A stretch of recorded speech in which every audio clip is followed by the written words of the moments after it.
예, 그럼 뭐 시작하도록 하겠습니다. 네, 그래서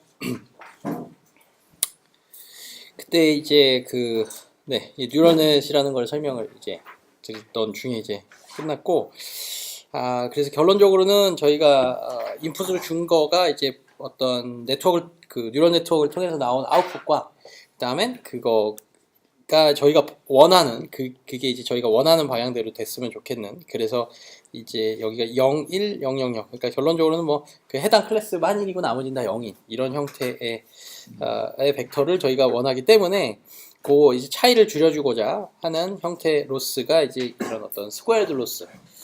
그러니까 여기서 나온 요 1번에 해당하는 거는 0.2, 그러니까 시그모이드 혹은 0에서 1 사이의 아웃풋을 각각 이 노드들이 주고, 이게 이제 저희가 직관적으로 의미를 이해할 때는 이거는 이제 1이 될 확률이 20%단데, 이게 이제 1이 될 확률은 이제 이거는 원래 이미지가 이제 1인 놈이 이제 n이니까 100%고, 얘는 이제 거꾸로 2인 애가 2가 나올 확률, 그러니까 이 디짓이 이제 2라고 생각할 확률을 이제 30%로 해서 이거는 이제 거꾸로 빵 퍼센트가 돼야 되니까 그 차이를 이렇게 줄여주는 식으로 이제 학습을 하게 되는데요. 그거를 이제 그 크로스 엔트로피라는 거를 쓰게 되면 이게 그 로지스틱 리그레션에서 본 저희가 그 생각한 로스 펑션과 똑같아지고요. 그 다음엔 이 소프트맥스 라고 하는 또 어떤 그 뉴럴넷의 한 레이어가 있습니다. 그래서 그 소프트맥스를 취할 때는 그 로스 펑션이 또 이렇게 정의가 되는데, 그 하나하나는 좀 조금 디테일한 내용들이라 이제 그것들은 좀 스킵을 하고, 일단 기본적으로는 요 벡터와 요 벡터가 똑같아지도록 얘가 이제 얘가 이제 똑같아지도록 이제 저희의 네트워크를 좀 학습을 하는, 그리고 그거를 이제 백프롭 이라고 하는 알고리즘을 통해서 저희가 최적화를 이제 시켜주게 됩니다. 네, 그래서 이게 그레디언트 디센트는 저희가 지난번에 이제 많이 다뤄서 뭐 처음 부분들은 이제 웬만큼 좀 스킵을 하고요. 그 다음에는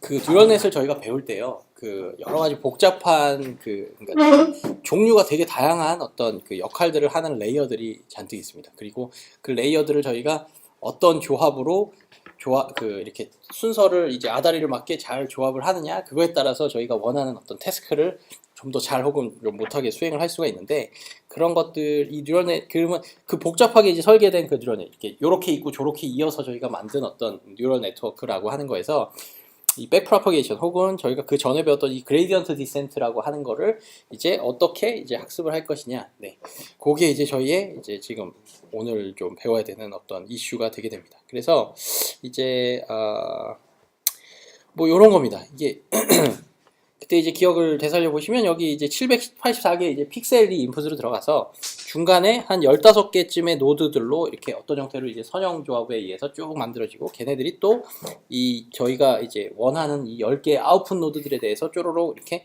아웃풋들을 내게 됩니다. 그러면 예를 들면 이건 이런 겁니다. 이 노드에 대해서의 그레이디언트를 구하게 되면요, 이 노드는 지금 여기 연결관계에서도 보시듯이, 그러니까 이 어떤 뭔가가 들어가서 어떤 DGC를 들어가서 여기가 한 0.8이라고 하는 값이 나왔습니다. 그러면 예를 들면 이 값에는 어떻게 되느냐, 여기가 마이너스 0.1이라고 되어 있으면요, 이 값이 실제로 여기서 나온 거는 이제 0일 확률은 10%다라고 지금 현재 이야기를 해주고 있습니다. 근데 이거는 실제로 0%가 되어야지 되겠죠. 왜냐하면 이거는 맞는 디짓이 아니니까요. 그러면 이게 이제 10%는 이제 0.1이라는 아웃풋을 냈다면 이런 겁니다. 그러니까 0.8일 때, 그 다음에 요 마이너스 0.1이라고 하는 코에피션트가 곱해져서 다른 것들이랑 여기도 오지만 이렇게 다 이 첫 번째 노드로 엄청나게 오죠. 그러면 걔네들 하나하나마다 이 노드들에 걸린 그 가중치 혹은 W, 저희가 학습을 하고자 하는 그 W에 지금 현재의 값들이 존재합니다. 그래서 그 값이 처음에는 이게 마이너스 0.1이라고 했다면요, 이 경우는 이제 이 값을 혹은 10%라는 값을 저희가 줄여줘야 되잖아요. 그러면 여기서 주는 요 아웃풋이라고 하는 요 0.1을 더 작게 만들어줘야 됩니다. 더 작게 만들어주려면 결국은 저희는 이거를 건드리는 게 아니라 이 웨이트를 건드리는 거거든요. 이 웨이트라는 게 여기에 이제 W, 뭐 W1이라고 하는 W2 뭐 이런 웨이트에 해당하는 가중치 값인데 그 가중치가 지금 현재 마이너스 0.1이라고 한다면요. 이거를 저희가 값을 더 올려야지 될까요? 아니면 이걸 내려야지 될까요? 그러니까 이게 다른 애들도 역시 같이 참여를 하고는 있지만 어찌됐건 0.8 곱하기 이게 여기서의 액티베이션이고 여기다가 마이너스 0.1을 곱해서 뭔가 다른 것들을 잔뜩 더해서 이게 지금 현재 0.1이 나온 겁니다. 여기는 이제 나머지에 있는 총 15개 중에 14개의 노드들이 또 자기 나름대로의 그 리니어 가중치를 가지고 합해지고 또 바이어스도 추가가 되고요. 그렇게 되는데 지금 저희는 요 파라미터 값을 조금 고쳐보려고 하는 겁니다. 그러면 이 값을 저희가 줄여야 되잖아요. 왜냐하면 이게 0에 가까워져야 되기 때문에. 그러면 일단 얘는 가만두고 얘를 더 마이너스로 키워야 될까요? 아니면은 플러스로 키워야 될까요? 즉 마이너스 0.12가 좋을지 아니면은 마이너스 0.08이 좋을지를 생각을 해보시면요. 이 곱해지는 게 지금 양수잖아요. 곱해지는 게 양수기 때문에 이게 음수가 개수가 더 커지면 커질수록 더 이 0.1이라는 값을 낮춰줄 수 있겠죠. 그러니까 그거를 바로 마이너스 0.12라고 하는 그러니까 마이너스 0.1에서 마이너스 0.12라고 하는 값을 조금 더 키워줘야 됩니다. 그 다음에 거꾸로 이 액티베이션이 0.8이 아니라 여기에 해당하는 지금 1을 이미지를 넣었을 때 여기에 도착한 그 값이 0.8이 아니라 마이너스 0.5였다고 해보시면요. 마이너스 0.5에다가 또 똑같습니다. 이건 똑같이 마이너스 0.1이 되어져 있으면 이 뒤에 또 잔뜩 더해지겠죠. 그래서 지금 0.1이 나왔습니다. 이걸 낮춰줘야 되잖아요. 그러면 이 마이너스 0.1이라고 하는 이 W 혹은 가중치 값은 마이너스 0.12가 돼야 될까요? 아니면 마이너스 0.08이 돼야 될까요? 그러니까 이거를 값을 둘 중에 어느 걸 해줘야 이 값을 더 낮춰줄 수 있을까를 생각해 보시면 어떻게 될까요? 그러니까 이거는 여기가 마이너스가 있기 때문에요. 이걸 어떻게 해줘야 되느냐? 어떻게 되죠? 이거 괜히 좀 마이너스 0.1 마이너스가 두 번 나오니까 이거 별거 아니지만 헷갈려서 0.1이라고 하겠습니다. 그러면은 이제 0.12냐 이제 0.08이냐를 생각을 해보시면 마이너스에 있는 값은 더 우리가 가중치를 더 많이 줘야지 되겠죠. 더 늘려줘야지 되겠죠. 네. 그 다음엔 아까 거꾸로 이게 플러스 0.8이었다 그러면 더 값을 낮춰줘야 되니까 값을 더 작게 만들어줘야 됩니다. 네. 그래서 바로 그런 식으로 그걸 얼마만큼 우리가 작게 혹은 키워줄 것이냐 바로 그 값은요 지금 보시듯이 지금 현재 요 dx에 의해서 결정이 되고 있죠. dx에 의해서 결정이 되고 그러니까 dx가 아니라 지금 현재 x가 무슨 부호냐에 따라서 결정이 되고 있습니다. 네, 그 다음엔 그 x 값이 더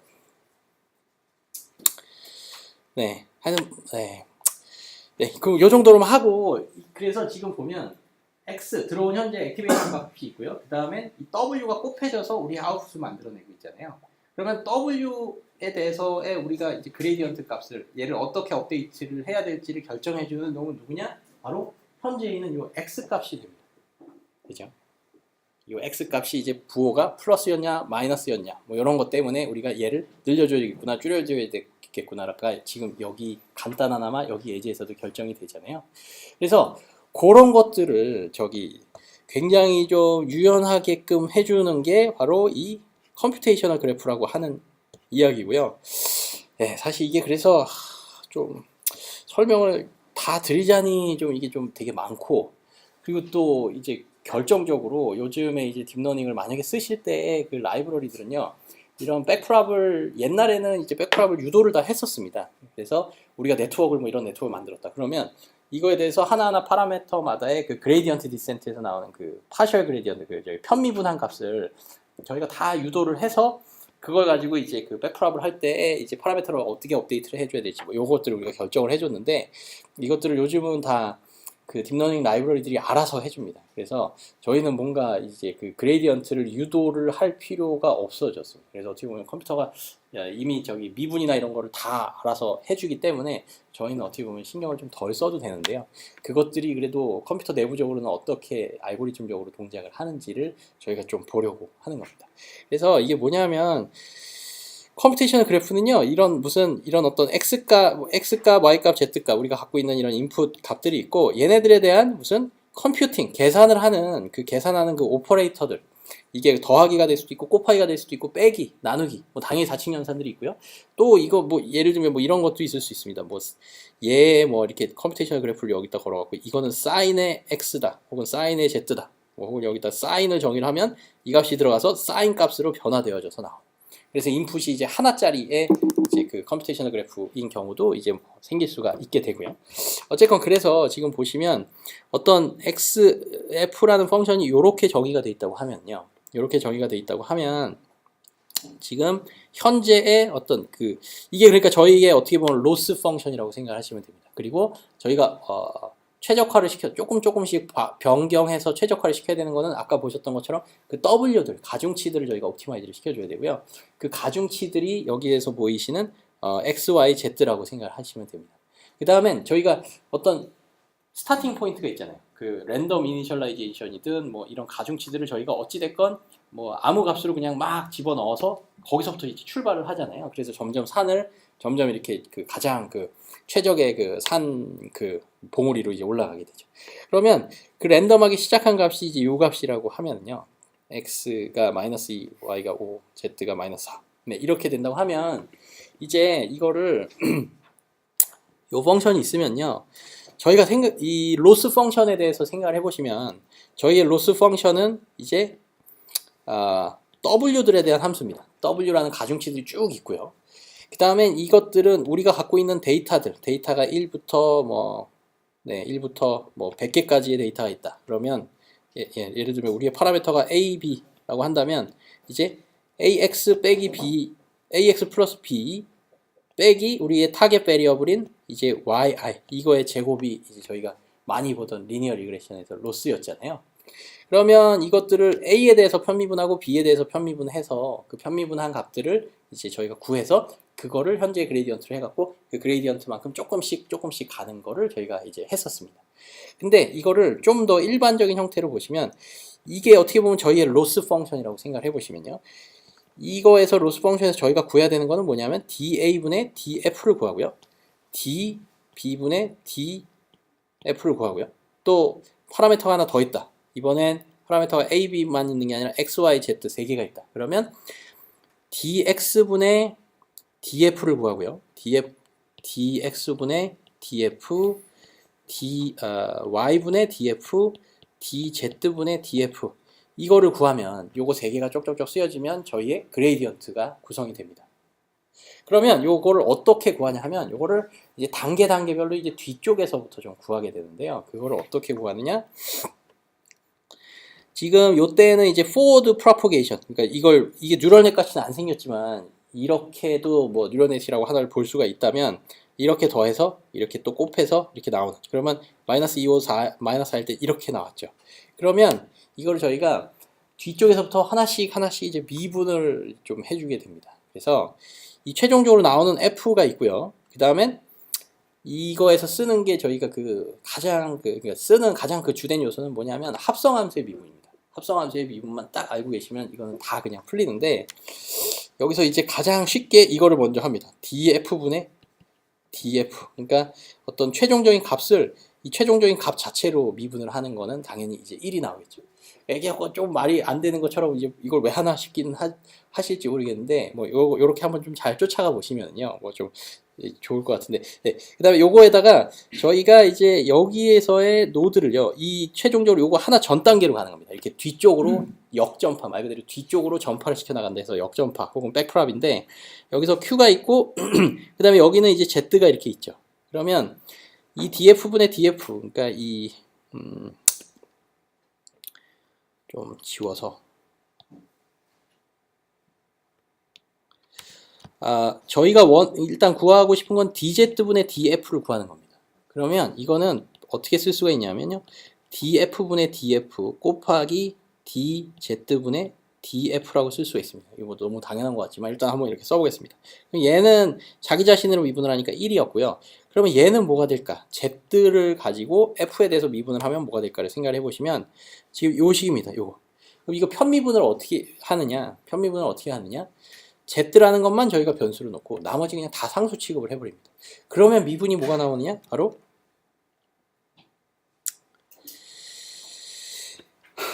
어디 보자. 네, 바로 이 부분이 나오거든요. 이 부분. 그러니까 이게 이제 q여서 x 플러스 y가 이제 이거를 z로 편미분한 게 됩니다. 그러면 실제로 저희는 백프랍은 그 편미분된 값을 실제로 줘야 되잖아요. 그 값이 얼마나 0.8이다, 뭐 0.1이다. 그 편미분된 값을 줘야 되는데 그 z로의 편미분은 그러면 이렇게 이상하게 식으로 나왔는데 이걸로 어떻게 구하느냐? 바로 현재 값이 여기 대입이 되어져서 구해지게 됩니다. 그래서 여기에 대입이 되면 마이너스 2와 5를 더하면 이게 3이 나와서 이 z에서의 지금 현재 제가 갖고 있는 쪽 z축으로의 그 기울기는 바로 3이라고 하는 것을 이제 알 수가 있습니다. 자, 그러면 z는 이제 해결이 됐고요. 그럼 x와 y는 이제 이걸 어떻게 하냐 하면요. x와 y는 이게 단계가 여기서 한번 거치고 또 여기서, 그러니까 최종적인 여기 f라고 하는 저희의 로스 펑션의 저 정의에서 이렇게 징검다리가 하나 더 있잖아요. 그러면 이걸 어떻게 하느냐? 먼저 여기까지의 변수를 저희가 q라고 하는 변수로 정의를 합니다. 그러면 이 q에 대해서 한번 미분을 해보는 겁니다. 그래서 q를 이렇게 요 가운데 놈으로 정의를 하고요. 그러면 이제 f는 어떻게 정의가 되느냐 하면 이제 q 곱하기 z가 되겠죠. f는 q 곱하기 z가 됩니다. 그러니까 다름 아니라 q를 그냥 xy를 그냥 q를 치환을 한 겁니다. 근데 치환을 했을 때 의미는 바로 이 지점에서의 어떤 변수를 저희가 생각을 해볼 수가 있다는 겁니다. 그러면 여기서 이제 저희가 하는 거는 뭐냐 하면 이제 df분에요. dq를 구합니다. 그래서 요거를 이제 구하면 즉 여기에 있는 어떤 변수로서의 q를 가지고 이제 미분을 해보면 어떻게 되느냐? 그러니까 이만큼이 이제 q가 되고요. 그럼 뭐가 될까요? 미분. 그 편미분된 값은 바로 그냥 z가 나와버립니다. 자, 이거는 그러니까 뭐 좀 혹시 그거 하신 분들을 위해서 아까 이거에서 z로 편미분을 했을 때 x 플러스 y가 나오는 이유는 뭘까요? 그러니까 f가 있을 때 이게 뭐 예를 들면 3z가 있을 때요. 이거를 z에 대해서 미분하면 저희가 3이 나온다는 걸 알고 있죠. 그리고 이 3자리에 x 플러스 y가 있으니까 그냥 그걸 갖고 온 겁니다. 그 다음에 이번에는 이 x 플러스 y를 저희가 이제 q라고 놨고요. 그 다음에 q로 미분을 하는 겁니다. 그러면 이 나머지는 다 상수로 보기 때문에 z도 역시 상수 취급이 되어져서 z가 마치 3처럼 역할을 하는 겁니다. 그래서 역시 미분을 하면 그 z 자체가 이제 그 미분된 값이 나옵니다. 그러면 df를 q에 대해서 편미분을 한 거는 이제 3이 죄송합니다. 그 z가 나오고 그 z는 여전히 변수인데 이걸 어떻게 구하냐? 바로 z를 대입하면 되죠. 마이너스 4를 대입하면 됩니다. 그러면 요 지점에서 여기를 q라고 뒀을 때 q에 대한 편미분을 저희가 알아냈습니다. 그러면 이젠 어떻게 하느냐? dx분의 df는요. dx분의 df는 이렇게 쓸 수가 있습니다. dx분의 df는 합성함수의 미분을 쓰는 겁니다. 그래서 먼저 그러니까 f를 q로 미분을 하고요. 그 다음엔 x로 dq를 미분을 하는 겁니다. 그러면 저희가 요거는 여기서 구했고요. 그게 마이너스 4라고 나왔고 그 다음에 dx분의 dq를 구하는 겁니다. 근데 q는 뭐냐? 바로 x 플러스 y죠. 그럼 여기다가 x에 대해서 편미분을 하면 얼마가 나올까요? 1이 나옵니다. 왜 1이 나오냐면 x 플러스 something인데 이 something은 뭐 상수 취급하니까 없어지고요. 미분할 땐 저희가 그 다음에 x를 미분하면 이제 1이 나오는 거는 이제 저희가 알고 있으니까 그러니까 이제 여기서는 이제 1이 나오게 됩니다. 그래서 지금 요만큼이 이제 1이 되고요. 요만큼은 저희가 아까 뽑아왔던 요거이자 또 요거이자 또 요거 마이너스 4.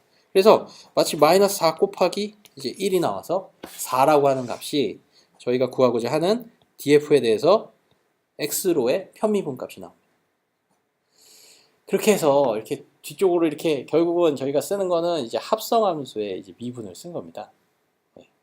그래서 이런 식으로 해서 결국 가장 뒤쪽에 있는 x나 y나 z까지 이렇게 다 이제 편미분 값을 여기서 나오는 저희가 정의한 f라고 하는 그 어떤 오브젝티브 펑션이라고 볼 수 있는 그 펑션에 대해서 편미분 값을 다 구할 수가 있게 됩니다. 그래서 사실 이걸로만 다 하면 어떻게 이게 뭐 10단계, 20단계, 100단계가 있어도요. 하나씩 차례차례 이제 합성함수 미분을 적용해서 그 전 미분에 또 곱해주고 하면 뒤쪽으로 갈수록 이제 그 미분 값들이 다 이제 그 편미분 값들이 구해지게 됩니다.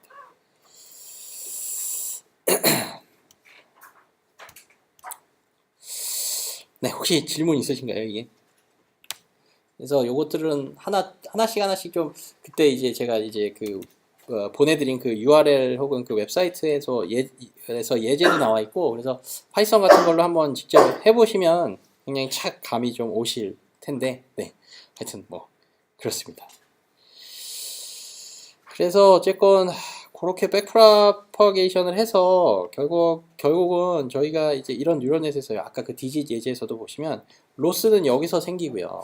그 로스가 이게 그러니까 이겁니다. 그러니까 이 두 개 어떻게 보면 합으로 저희가 로스를 정의를 하게 됩니다. 그러니까 우리의 로스는 여기서 발생된 로스, 여기서 발생된 거에 합이 되죠. 그럼 어떻게 보면 우리의 로스 펑션은 f는 요놈의 값, 요놈과 그러니까 그 어떤 저희가 원하는 값과의 차이가 되고요. 그러면 이제 이게 더하기니까 일단 얘네들에 대해서 각자 미분을 하면, 그러니까 f는 예를 들면 이런 겁니다. a 플러스 b가 되는 거고요. 이게 a고 이게 b가 되는 거예요. 그러면 먼저 da분의 df를 구합니다. 그러면 이거는 뭐냐, 여기서 이렇게 로스가 그냥 각자 이렇게 더해지고 있다 그러면 da분의 df와 db분의 df는 뭐가 될까요? 이 식에서 1식이 됩니다. 다. 네. 1식이 되고요.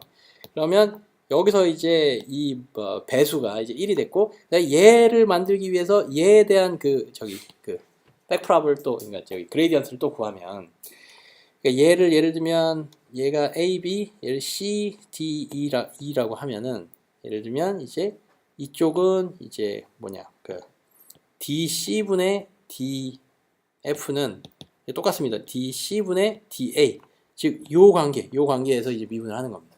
이 관계가 이게 뭐 예를 들면 리니어 컨비네이션 웨이트가 5였어요. 그러면 이거는 5C가 되고 5C가 되어져서 어떤 게 더해져서 이제 A를 만들어내잖아요. 그러면 DC분의 DA는 뭐냐? 결국 5가 됩니다. 그러면 이게 5가 되고 그 다음에 여기다 DA분의 DF가 되면 이건 아까 여기서 1이었죠. 여기 1이었죠. 여기가 1이 되어져서 또 DA분의 DC분의 DF를 이렇게 구할 수가 있게 됩니다. 근데 DC분의 DF는 중요한 게요. 자, 이제 보시면 이게 여기에도 있지만 이제 여기에도 있다는 걸 이제 아실 수가 있습니다. 그렇죠? 그러니까 그레이디언트가 이제 양쪽으로 이렇게 될 때는 두 개가 이제 합산이 되게 되는 형태로 이제 그레이디언트가 취해집니다. 네, 그래서 이 B 쪽에서의 그레이디언트도 이렇게 더해져서 이쪽에 이제 백프랍을 통해서 이제 이것들을 구할 수가 있게 되는데, 네. 하여튼 이렇게 구하신다고 이제 생각을 이제 하시면 이제 될 것 같고요. 그 다음에 이제 뒷부분은 그 그레이디언트 디센트들의 이제 변종들이 좀 나옵니다. 사실 이 부분들은 좀 뭐 그냥 뭐 크게 그거를 신경 안 쓰시면 아마도 모르셔도 되고요. 그레이디언트 디센트 중에 그냥 용어들만 좀 말씀을 드리겠습니다. 뒤쪽에서도 슬라이드들이 나오는데 우선 RMS 프롭이라는 것도 있고요. 그 다음엔 이제 뭐 에이다 그레드라는 방식도 있고, 그 다음엔 뭐 아담이라고 하는 방식도 있습니다. 그래서 여러 가지 이제 좀 변종들이 조금씩 있고요. 그것들을 그냥 간략하게만 조금 말씀을 드리되, 이제 가장 결론적으로 말해서 가장 많이 쓰이는 방법은 이 아담이라고 하는 방식입니다. 그래서 뉴럴넷 혹은 딥러닝 라이브러리를 이렇게 다운받아서 그거를 가지고 뭔가 해보실 때 그 옵티마이저라고 하는 그 클래스가 있고, 그 옵티마이저에서 이런 여러 가지 옵티마이제이션 알고리즘 중에 선택을 하실 수가 있을 거예요. 그러면 거기서 요 아담이라고 하는 거를 이제 쓰시면 네, 아마 될 겁니다. 네, 그래도 이게 가장 잘 잘 작동한다고 알려져 있고, 이거는 여러 가지 아이디어들의 어떻게 보면 좀 짬뽕이어서 네, 이렇게 되고, 그다음엔 뭐 그냥 흥미 삼아 뭐 예제를 하나 좀 보여드리면요.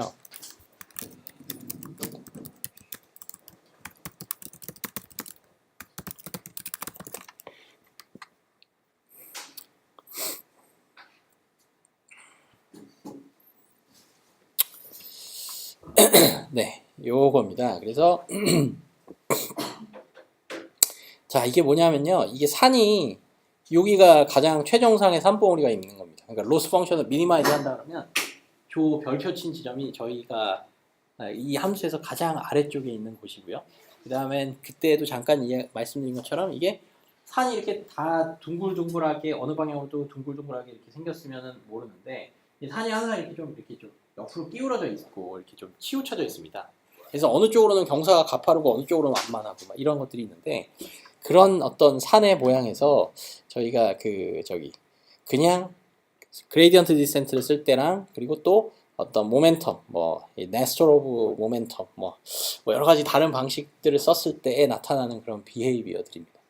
그래서 자 보시면 요 SGD라고 하는 게 요 빨간색입니다. 빨간색. 그래서 여기서 같이 딱 출발을 했을 때 누가 좀 더 이 별표에 빨리 그리고 방향이 좀 이상하게 좀 선회하는 게 없이 잘 그래도 방향을 잘 찾아가느냐 요거를 좀 보여주고 있는 거고요.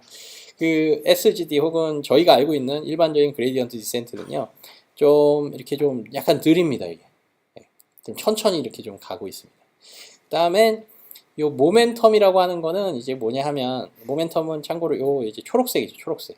그러니까 얘는 어떻게 보면 이렇게 쭉 멀리까지 갔다가 이제 점차로 이렇게 좀 돌아오게 됩니다. 그 다음에 다른 것들은 뭐 조금씩 차이들이 있고 뭐 그렇고 네. 그래서 혹시 산이 이렇게 있다. 그럼 여기 지점에서 시작을 한다 그러면 이게 저희가 여기가 살짝 이렇게 올라와 있습니다. 그러면 요 지점에 도착을 하면 여기서 더 이상 이쪽으로 갈 수가 없게 됩니다. 왜냐하면 이쪽 조금만 옆으로 가면 그레디언트는 다시 이쪽이 더 낮은 방향이라고 이야기를 해주고 있죠. 그렇죠? 그러니까 이런 곳이 이렇게 조금만 이렇게 있는 곳이 있으면 얘를 훅 지나갔으면 좋겠는데 지나가지를 못하고 여기서 그냥 탁 멈춰져 있게 됩니다. 그렇게 되면 이제 그 모멘텀이라고 하는 방식은 어떻게 하냐면요. 기존까지 지금 이 시점에 도달했을 때 과거 5번 혹은 과거 10번 동안에 내가 갔던 방향들을 좀 고려를 합니다. 내가 그래서 계속 이쪽 방향으로 내가 오른쪽 방향으로 최근 5번 혹은 최근 10번 동안 오른쪽으로 계속 갔다면요. 그 오른쪽으로 갔던 거를 뭔가 축적을 시켜줘서 지금 요 지점에서 도달을 해서 약간 여기로 가라고 해도 약간 왼쪽으로 가라고 해도요. 기존에 저희가 축적해 놓은 이 그레이디언트 방향이 있다면 이게 방향이 한 8입니다. 그리고 이쪽으로 가는 거는 그레이디언트가 마이너스 1입니다. 그러면 이거는 그냥 그레이디언트 센터는 왼쪽으로 거꾸로 가야 되는데 이 경우 요것과 요거 두 개를 더해 줍니다. 그래서 7이라고 하는 값으로 그레이디언트를 여전히 오른쪽으로 지나가요. 그래서 이쪽으로 쭉 넘어갈 수가 있게 됩니다. 요게 이제 모멘텀이라고 하는 방식이고 한글로는 정확하게 관성이라고 하는 방식이고요. 그래서 이게 이 그림에서 보시면 이 초록색 이 선이 어떻게 가냐면 이 봉우리는 여기 있는데 이걸 이제 오버슈팅이라고 표현을 합니다. 약간 저희가 좀 너무 좀 뭐라 그럴까 좀 너무 어그레시브한 거예요. 너무 좀 공격적이어서 저기에 이제 꼭지점이 있으니까 기존에 계속 내가 저쪽으로 가라고 가고 있었으니까 계속 그쪽으로 가려고 하는 관성을 내가 점점 더 추가를 많이 해주는 거예요. 그러면 한 이 지점쯤 오면요. 이 지점쯤에서의 그레이디언트는 어느 겁니까? 이 지점쯤 여기에서의 그레이디언트는요. 정확하게 이쪽입니다. 왜냐하면 이게 가장 가파른 방향이기 때문에. 그럼에도 불구하고 내가 계속 이쪽 방향으로 갔기 때문에 여기서 이쪽으로 가지 못해서 이리로 가는 거죠. 그러니까 뻔히 봉우리가 이쪽에 있는 것 같아 보이는데도 이쪽으로 더 가는 거예요. 그러니까 이게 단점 같아 보이지만 아까처럼 그렇게 이제 자잘자잘한 봉우리들은 과감하게 훌쩍훌쩍 뛰어넘을 수가 있다는 그런 장점이 있게 됩니다. 그래서 이런 모멘텀 방식이라는 게 있고요. 그 다음엔 이제 네. 이제 다른 방식들이 또 있게 되고 그 다음에 그 모멘텀은 또 이런 것들을 좀 해결을 할 수가 있는데 이게 뭐냐 하면 산이 이렇게 생겨 있다고 하면 이건 또 다른 예제로 좀 생각을 해보시면 여 지점에서의 그레디언트는 이쪽으로는 되게 세고 이제 x 방향으로는 굉장히 약합니다. 그래서 이쪽으로 가고요. 그래서 여기 도달했다 그러면 여기서의 또 그레디언트는 또 거꾸로 아래쪽으로 굉장히 세고 오른쪽으로는 조금 약하고요.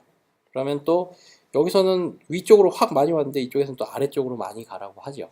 그러면 이런 경우 과거에 내가 갔던 방향을 축적을 해주면요. 이게 어떻게 보면 과거에 좀 이랬다 저랬다 갈팡질팡 하는 것들을 없애줄 수가 있게 됩니다.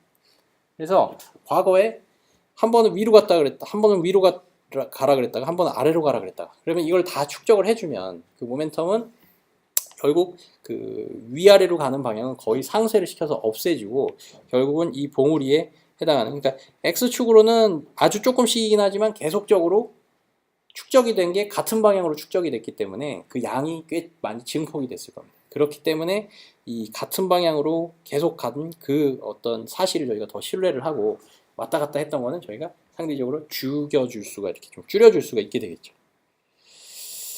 그래서 이제 이런 게 이제 모멘텀이라고 하는 방식이고요. 그 다음엔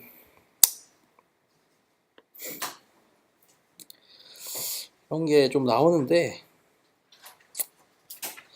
네, 그러면 이 중에 이제 네, 하나만 좀 더 말씀을 드리면 그 다음에 또 아이디어 중에 하나로 또 저희가 이제 생각을 해볼 수 있는 거는 뭐냐면요. 이런 어떤 문제를 보시면 이게 방향상으로 서로 이제 하나는 위로 갔다가 하나는 아래로 갔다 그렇게 해갖고 서로 상쇄되어서 없어지도록 해서 저희가 맞는 방향으로 찾아갈 수도 있지만 또 어떻게 생각할 수가 있냐면 이거는 지금 Y축으로는 언제든 Y축으로는 경사가 일반적으로 굉장히 급격합니다. 그러니까 많은 경우 Y축으로의 경사는 굉장히 급격하고 X축으로의 경사는 별로 이렇게 세지가 않습니다. 그러니까 처음에 나타난 이 지점에서의 그레디언트는 예를 들면 한 101입니다. 그러니까 위로 100만큼 가고 오른쪽으로 1만큼 가라. 근데 두 번째 나타난 그레디언트는 마이너스 99, 그 다음에 또 뭐 1 이렇게 됩니다. 예를 들자면 이 지점에서는 거꾸로 아래로 이만큼 내려가라고 하고 이렇게 1로 가라고 하고 또 세 번째 나타난 거는 뭐 또 100 한 1 정도 되고 그 다음에 뭐 한 1.5 이렇게 된다고 하면 네. 그럼 결국 이 X좌표로는 그레디언트 값이 굉장히 크고 Y좌표로는 일반적으로 그레디언트 값이 굉장히 작습니다. 그러면 이걸 어떻게 해줄 수가 있냐면 이 디멘전은 너무 그레디언트가 일반적으로 크기 때문에 너무 얘한테 좀 불공평하게 얘의 그레디언트 방향이 내가 너무 좌지우지된다 라고 해서 얘네들을 저희가 분산을 저희가 구해줍니다. 즉 이거를 그러니까 분산을 그러니까 어떻게 구해주냐면 이 양을 얘네들이 변화하는 그 양의 정도를 저희가 측정을 해줘서 그걸 어떻게 측정을 해두느냐 1번은 과거 3번 동안 1번 디멘전은 100의 제곱 마이너스 99의 제곱 플러스 101의 제곱 이게 어떤 평균적으로 변화 여기다 뭐 3을 나눠주면 이게 마치 0을 평균을 했을 때 분산처럼 저희가 생각을 해볼 수가 있겠죠. 그러면 이만큼으로 굉장히 많이 변하고 있구나. 그 다음엔 이제 y좌표 같은 경우는 1제곱 똑같이 계산을 합니다. 1제곱 1.5제곱이 되겠죠. 이거를 또 3으로 나눠줍니다. 이거는 상대적으로 이 값에 비해서 훨씬 작죠. 그러면 여기서 나타난 게 분산 그러니까 표준 편차로 따지면 한 100쯤 될 거고요. 여기서의 표준 편차는 한 1쯤 될 겁니다. 그러면 이 값을 그 다음 번째에 나타난 그레디언트가 뭐 예를 들면 마이너스 98, 0.8이다 이렇게 나타났다면요. 여기다가는 100분의 마이너스 98 해주고 여기다가는 1분의 0.8 해주는 겁니다. 즉 기존에 변화했던 그 양만큼이 제가 더 좀 불공평하게 내가 더 영향을 많이 받았기 때문에 그 정도를 저희가 똑같이 맞춰주겠다라는 식으로 해서 각 디멘전마다 혹은 저희가 옵티마이즈 해야 되는 편미분을 해야 되는 그 각각의 변수들마다의 과거의 그레디언트들의 어떤 제곱의 합을 가지고 이렇게 지금 현재 그레디언트를 스케일 다운 해준 그런 역할을 해주는 게 됩니다. 그래서 이건 파이썬 문법이고 이게 기존의 그레디언트에 이 곱하기가 있는 게 이게 제곱입니다. 그래서 제곱의 합을 그러니까 그 디멘전으로의 제곱의 합을 계속 축적을 했다가 그거를 이제 스퀘어 루트를 취해서 그러니까 루트를 취해서 그걸로 이제 나눠주는 게 됩니다. 그다음에 이런 애들은 뭐 좀 얘가 또 너무 작아지면, 그러니까 너무 작게 이동한 애들은 걔는 또 거꾸로 그 이 합이요. 뭐 예를 들면 0.001이에요. 그러면은 이 값으로 나눠주면 거꾸로 1000배를 뻥튀기를 해줘야 되는 거기 때문에 그런 애들은 또 굉장히 또 뻥튀기가 많이 될 수 있기 때문에 기본적으로 요만큼씩은 다 값이 있다. 이거 이제 1 곱하기 10의 마이너스 7승입니다. 이런 값을 해갖고 그 디멘전마다 이렇게 노멀라이즈를 좀 해주자. 공평하게 이제 우리가 45도의 방향으로 좀 반듯하게 갈 수 있도록 그렇게 하자라는 게 이제 요 아다그레드라고 하는 방식이 되고요. 그래서 뭐 이런 방식들이 몇 가지 이제 더 있고요. 그게 뭐냐면 이제 이 방법은요. 딱 요 코드만 보시면 이제 뭐가 이제 문제냐 하면 이거는 좀 이런 겁니다. 그러니까 여기서 여기까지만 따졌을 때는요. 저희가 여기까지만 따졌을 때는 그 합의, 그러니까 요 나누기를 해주지는 실제로 않고 그냥 더한 다음에 스퀘어 루트만 취합니다. 그러면 이게 쌓이면 쌓일수록 값이 더 커지게 되겠죠, 이게. 그래서 스퀘어 루트를 취하면 뭐 당연히 3개의 합보다 5개 혹은 10개의 합이 뭐니 몰라도 값은 더 크겠죠. 그러니까 더 나눠주는 값이 그냥 고지고대로 이걸 더해주기만 하면 나눠주는 값이 이터레이션이 지남에 따라서 점점 커지기 때문에 그것들을 어느 정도 일정한 스케일로, 일정한 정도로 저희가 줄여주도록 할 수가 있습니다. 그걸 어떻게 줄여주도록 할 수가 있느냐? 이게 약간 무빙 에버리지라는 개념을 통해서, 그러니까 그래서 이 디케이 레이트과 이런 걸 하는데요. 이게 뭐 약간 이런 겁니다. 그러니까 과거까지의 어떤 변화량이 뭐 지금 100이었다. 그러면 내가 100에다가 과거까지의 변화량은 내가 한 80%만 고려를 하고 지금 현재 샘플에서 발생한 이 100의 제곱 이거에다가 한 20% 고려를 하겠다. 이렇게 해서 가중평균을 내는 겁니다. 가중평균. 그러면 저희가 어떤 두 개 숫자 간에 이 제곱이죠. 어떤 두 개 숫자 간에 이런 가중평균을 내되 이 가중치를 합이 1이 되도록 한다는 건 이건 이제 내분점을 저희가 찾는다는 의미가 되고요. 이렇게 해서 내분점 형태로의 가중평균을 내는 경우에는 그러니까 이게 과거까지 쌓아놨던 데이터의 그 제곱의 합입니다. 거기에다가 0.8배를 해주고 80% 가중치 지금 현재 발생한 애의 가중치를 20%를 해갖고 더해주면 이건 항상 이 두 개의 값의 사이 값이 나오죠. 그래서 그 값이 뭔가 확 계속 커지고 계속 작아지고 이런 형태를 저희가 이제 방지를 해줄 수가 있게 됩니다.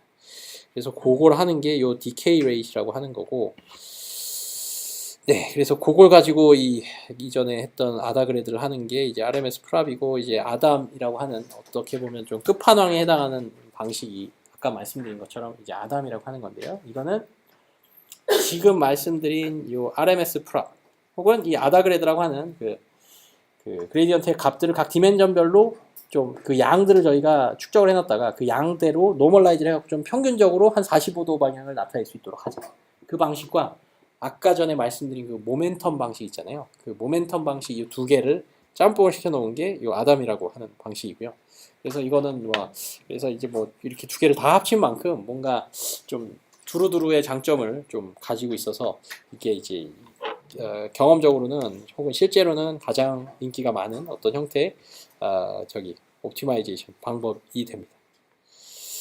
그래서 조금 이 슬라이드들이 조금은 레벨은 좀 굉장히 디테일한 수준으로 좀 작성이 되어서 뭐 많은 어떤 뭐 그런 거는 좀 디테일한 거는 모르셔도 되되 어떤 큰 그림만 조금 잘 파악을 해두시고 그다음에 제 생각에는 요 컴퓨테이셔널 컴퓨테이셔널 그래프 파트를 좀 관심 있으시면 좀 잘 공부를 그걸 하시면요.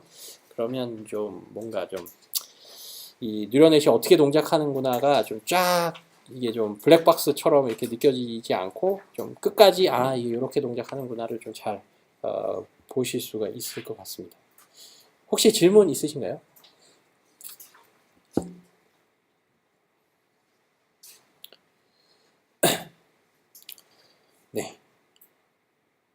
그러면 다음 장으로 넘어가서 이제 컨볼루셔널 뉴럴넷 이제 조금 더 흥미로운 좀 애플리케이션에 가까운 형태로의 뭔가가 이제 나오게 되고요.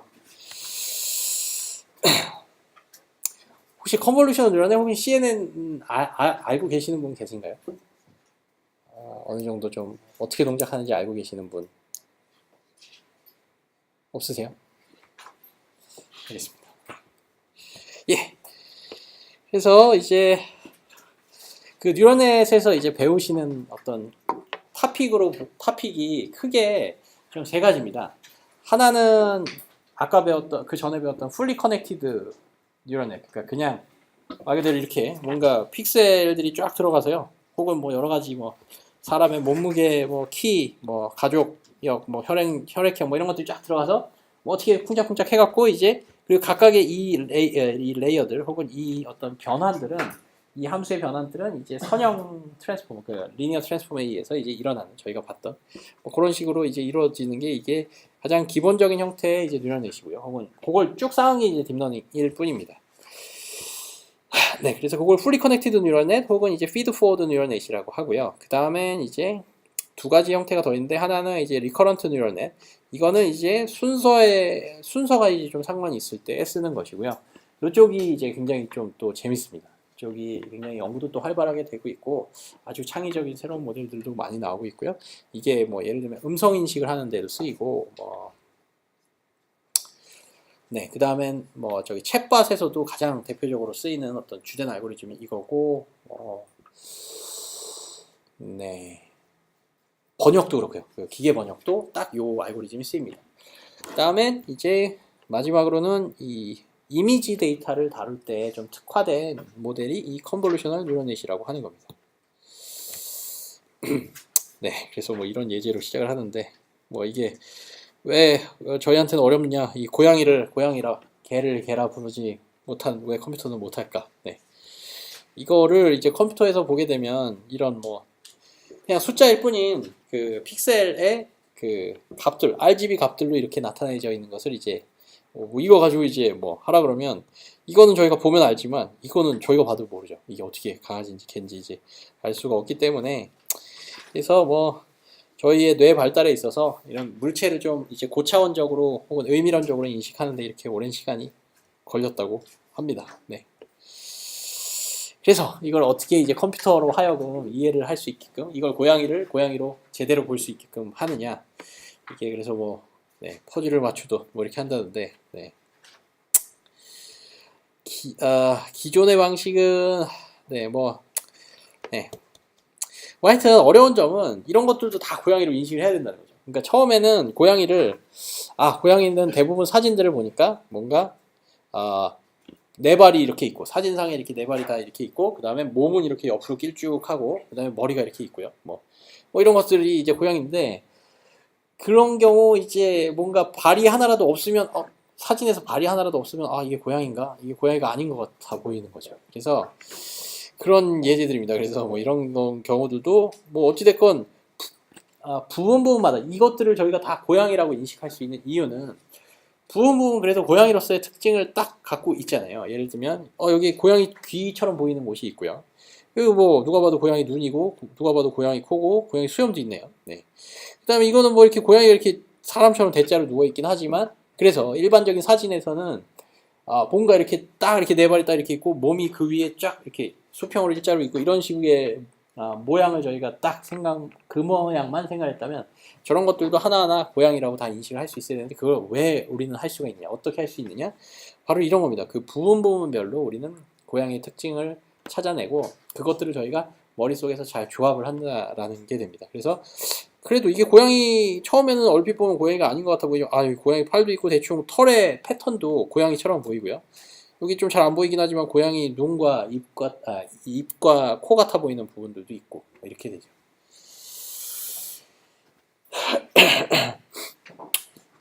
그래서 이제 그런 부분들마다의 특징을 이런 뉴럴넷도 잘 캐치를 하고 그 부분들의 특징들을 잘 좀 조합을 해갖고 그 뉴럴넷을 만들어 보자라고 하는 게 바로 이 컨볼루셔널 뉴럴넷이라고 이제 하는 거고요. 이 컨볼루셔널 뉴럴넷 혹은 CNN이라고 불리는 이거는 어떤 필터가 있습니다. 필터.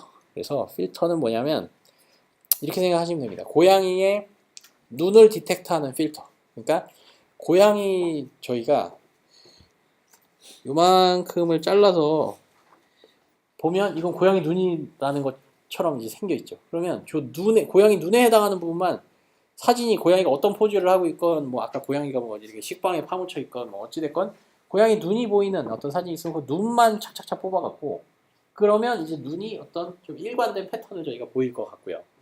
그 고양이 눈을 이제 그 디텍터 하는 데에 이제 쓰이게 되는 어떤 필터를 저희가 만들게 됩니다.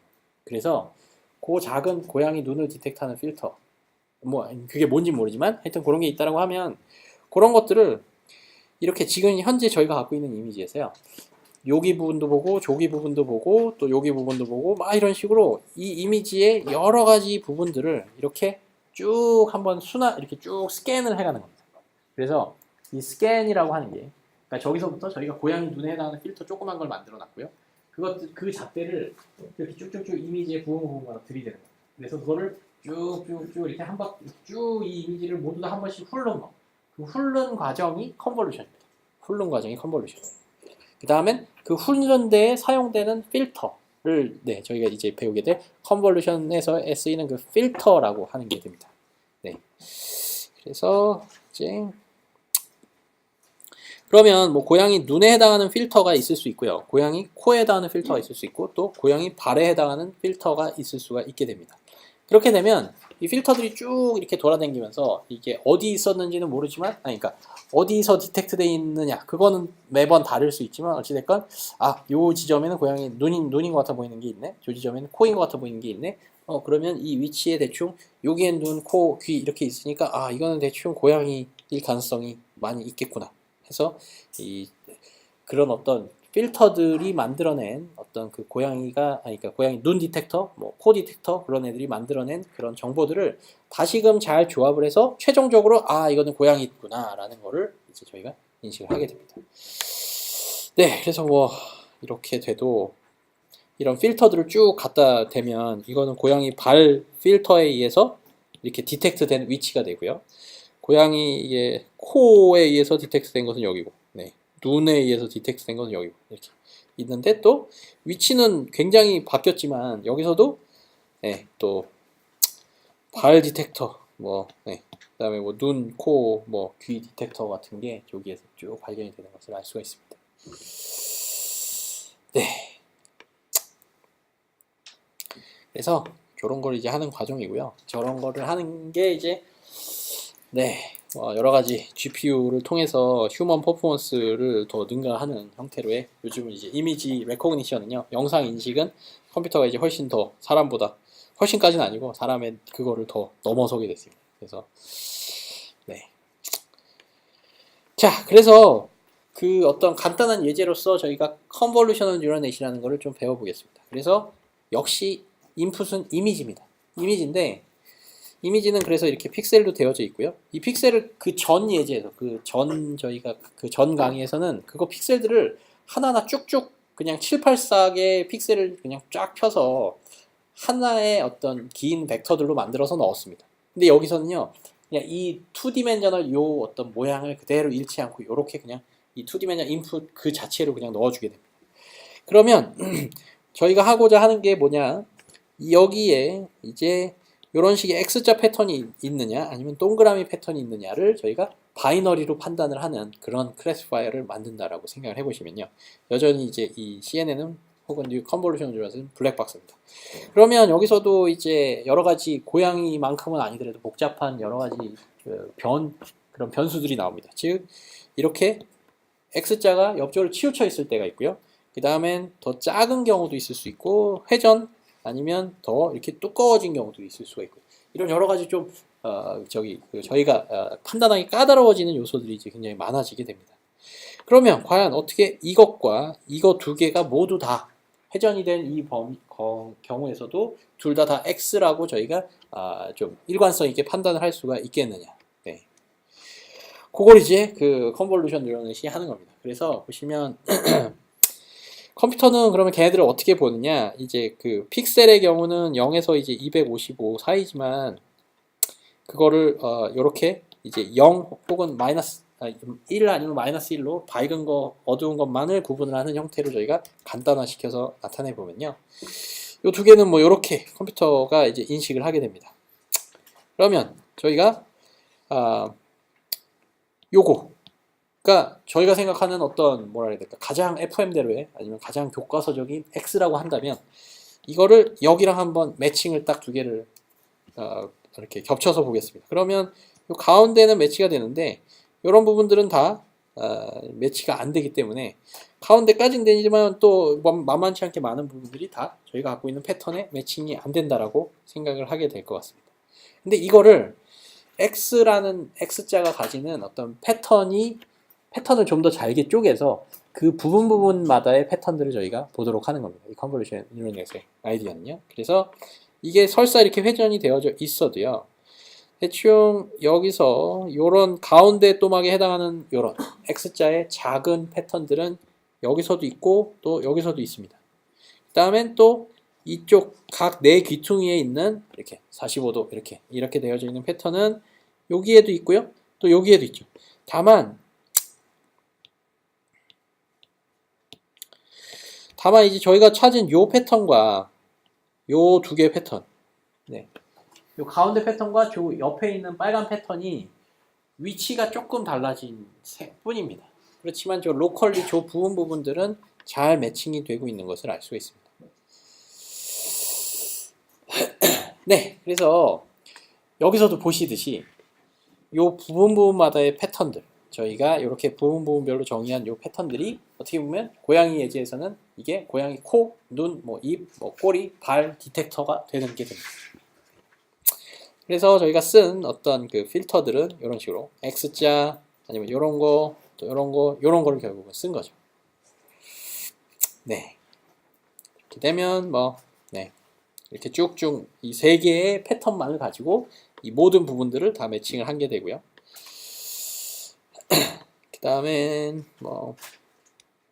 네. 그래서 네. 그러면 이게 이제 옆으로 끼우러져 있어도 이런 패턴들을 잘 매칭을 하면 이런 게 최소한 몇 개 이상은 저희가 패턴이 매칭이 잘 된다는 것을 이제 알 수가 있고요. 그러면 과연 여기서 저희가 정의한 이런 X자 패턴 아니면 이런 패턴 아니면 이런 패턴들이 이 이미지상에 어디에 있구나라는 걸 저희가 어떻게 알 수가 있을까요? 바로 여기서 이제 컨볼루션이라고 하는 오퍼레이션 혹은 이제 수학적인 어떤 함수로서의 컨볼루션이 여기서 정의가 됩니다. 어떻게 정의가 되냐면요. 자, 요 이미지랑 여기서의 요 빨간색 요 부분이 정확하게 같잖아요. 그러면 요 정확하게 같다라는 거를 저희가 수학적으로 어떻게 정량화를 할 거냐. 그러니까 아이디어는 굉장히 간단합니다. 아이디어는 바로 이 2디멘저널 요 조각 간에 내적을 하는 겁니다. 이너 프로덕트. 내적을 한다는 게 무슨 소리냐면요. 저희가 만들어 놓은 필터 요겁니다. 요거는 그러니까 이 왼쪽 위에서 오른쪽 아래로 가는 이렇게 사선 디텍터입니다. 사선이 있느냐 없느냐. 고양이의 눈, 코까지 이렇게 좀 거창하지는 않을지라도 사선을 디텍트하는 필터가 됩니다. 저게 패턴이 됩니다. 저 패턴을 이미지상에 이 이미지상에 예를 들면 여기 제일 두껍네요. 네, 이미지상에 여기다가 들이댈 때랑 요 하나 옆으로 가서 들이댈 때, 그 다음에 또 하나 옆으로 가서 요 패턴 매칭, 요 패턴을 이렇게 갖다 대보는 겁니다. 그러면 그 패턴과 요 바로 그 내가 올려놓은 그 지점에 해당 영역이 얼마나 잘 매칭이 되느냐는 이런 수학으로, 그러니까 이런 숫자들로 표현된 어떤 이런 표현에서 그 매칭되는 정도는요, 저희가 어떻게 할 수가 있느냐? 그 해당 픽셀에 해당하는 값과 그 저희가 갖고 있는 저 패턴에서의 그 필터가 갖고 있는 패턴에 갖고 있는 그 필터 값의 밸류들을 곱해서 그냥 더해주는 게 됩니다. 즉, 여기가 밝았으면 여기 딱 정확하게 맞는 지점에 들이댔다면 여기가 밝았으면 여기도 같이 밝아야겠죠. 그러니까 1일 때는 같이 1이어야 됩니다. 그럼 곱하면 1이 나오죠. 그럼 바로 옆 픽셀은 여기는 어두워야지 됩니다. 저희의 이 사선 디텍터. 그러면 여기 그 바로 옆에를 보면 또 같이 어두워졌죠.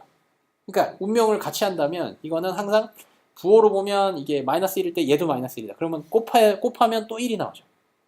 그렇게 되면서 각 이 패턴 내 하나하나 픽셀마다 얘가 매칭이 얼마나 됐는지 안 됐는지를 이렇게 내적을 해서 구할 수가 있습니다. 즉 매칭이 됐느냐에 대해 해당하는 거를 1, 1, 1 지금은 완벽하게 매칭이 됐으니까 다 매칭이 됐습니다. 그렇죠? 그러니까 우리의 필터 사이즈인 3x3에서 필터 매칭이 이제 총 9개나 됐고요. 총 우리의 필터가 갖고 있는 픽셀은 총 9개가 있죠.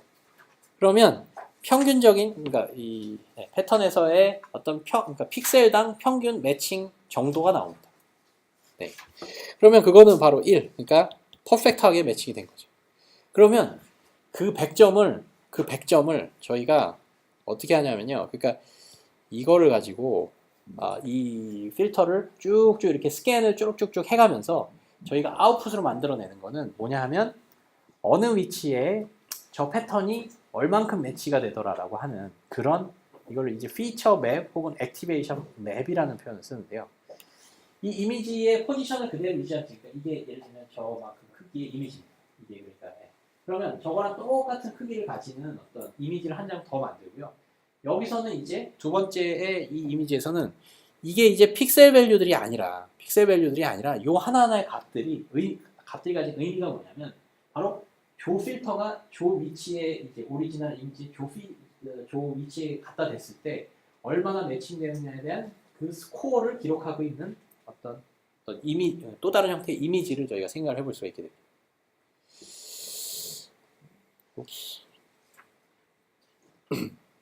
네, 그래서 이제 여기에 들이댔기 때문에 이제 정확하게 센터로 표현을 하면 센터가 여기에 딱 정확하게 매칭됐다 치고 여기에 이제 100점을 부여를 하는 겁니다. 그러면 또 여기에 있는 점수는 어떻게 낼까요? 여기에 있는 점수는 요 필터를 위치를 이번에는 이제 색깔이 어떤 게 좀 좋을지 모르겠는데요. 네, 여기다가 이렇게 들이대는 거. 여기다가 들이대면 이제 조금 엇나갔죠. 이제 엇나가니까 그 엇나간 정도만큼 역시 마찬가지로 이렇게 픽셀당 평균 스코어를 기록을 해서 요 값이 이제 그 값으로 이제 기록이 되는 겁니다.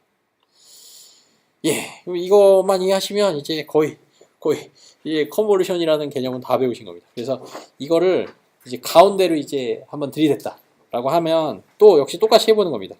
왼쪽 위부터 이거는 매칭 됐죠. 그다음에 하나 옆으로 여기는 지금 보시면 매칭이 지금 안 되고 있죠. 마이너스 1과 1. 그러면 여기는 거꾸로 부호가 마이너스 1로 해갖고 점수를 얘는 확 깎아먹습니다. 왜냐하면 우리 패턴은 밝아야 된다고 하는데 이미지는 거꾸로 청개구리처럼 굉장히 어둡게 나타났거나 아니면 우리 패턴은 어두워야 된다고 하는데 이미지는 거꾸로 밝게 나타났기 때문에 패턴 매칭으로 보면 아주 안 좋게 된 거죠. 네, 그러면 이제 얼마만큼 매칭이 됐느냐를 보시면 이만큼 매칭이 됐고 이때 또 스코어는 0.55밖에 안 나오고 그게 가운데 스코어가 됩니다. 네. 그러면 모든 경우에 대해서 모든 위치들에 대해서 그 스코어 값들을 다 계산을 해보면 저런 식의 액티베이션 맵 혹은 이 필터가 얼마나 잘 매칭이 각 위치별로 잘 매칭이 되고 있느냐에 대한 어떤 맵이 나오게 됩니다. 네, 그래서 이거를 요 필터로 해볼 수가 있고요. 그러니까 아까 이제 여기서 보시면 저희가 쓰는 거는 그 X라는 거를 부분 디텍트를 하기 위해서 이제 저희가 사용하는 저희에게 필요한 그 부분만의 그 패턴은 딱 요 세 패턴입니다. 세 패턴. 그러면 요 패턴을 적용해 갖고 액티베이션 맵을 만들고 요 패턴을 적용해서 또 역시 액티베이션 맵을 만들고 그러면 어디가 가장 높게 나올까요? 중간에 걸 쓰면 액티베이션 맵에 해당하는 값이 어느 위치에서 가장 높게 나올까요?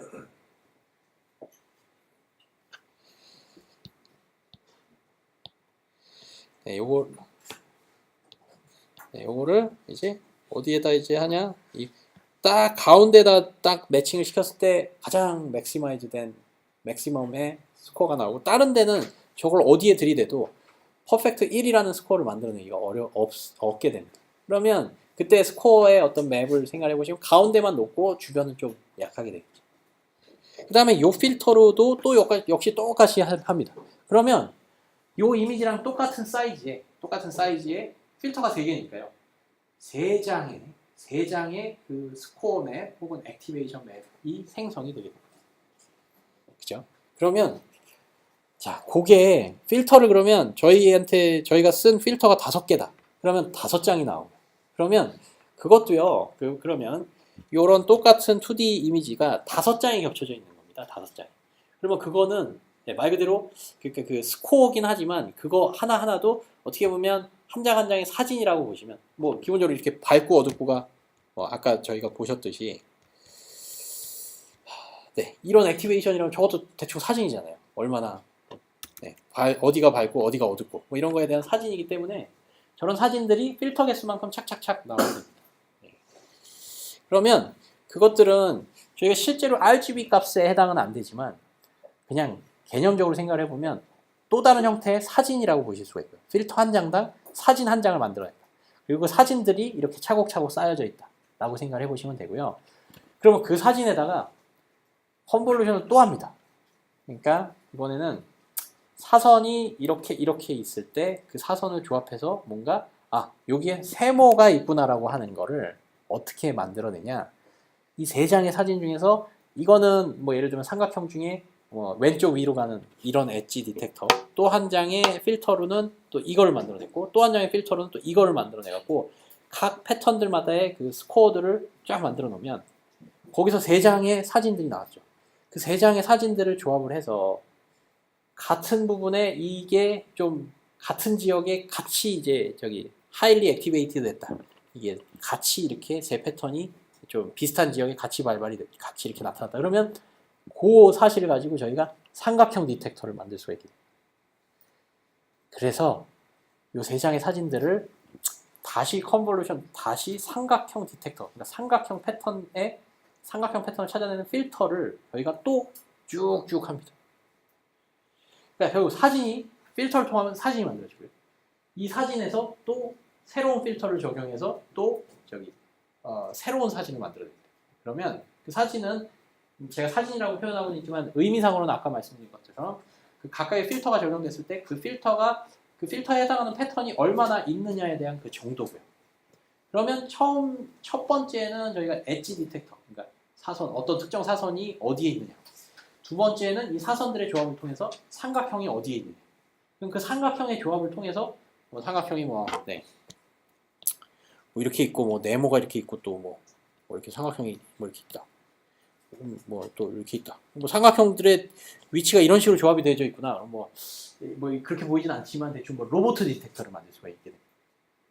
그래서 이런 식으로 점차로 뭔가 저희가 생각하는 모양들을 좀 복잡한 모양들을 이런 굉장히 저차원의 어떤 그 패턴에서 점점 더 고차원의 패턴의 디텍터로서 쭉쭉쭉 이렇게 정보들을 계속 변환을 시켜 나가는 게 이게 곧 컨볼루셔널 뉴럴넷의 이제 가장 메인 아이디어입니다. 네, 그래서 자, 이게 어디 있더라?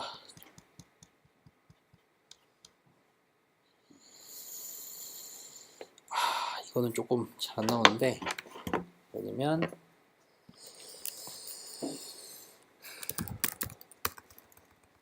그냥 딥러닝 치시면 그냥 이미지 서치를 한번 해보겠습니다.